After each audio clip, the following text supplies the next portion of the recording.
বিশ্বনবী মক্কা থেকে যখন মদিনায় যায়, হিজরতের সময় বিশ্বনবী সূরাত ইয়াসিনের প্রথম 9টা আয়াত তেলাওয়াত করলেন।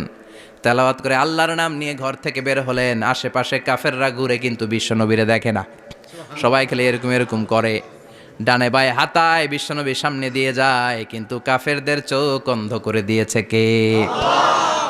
এজন্য কোরআন তেলাওয়াত করলে কাফেরদের চোখকে অন্ধ বানায় দেয় কে? এজন্য সূরার একটা নাম হচ্ছে সূরাতুল মুইম্মা। কি নাম?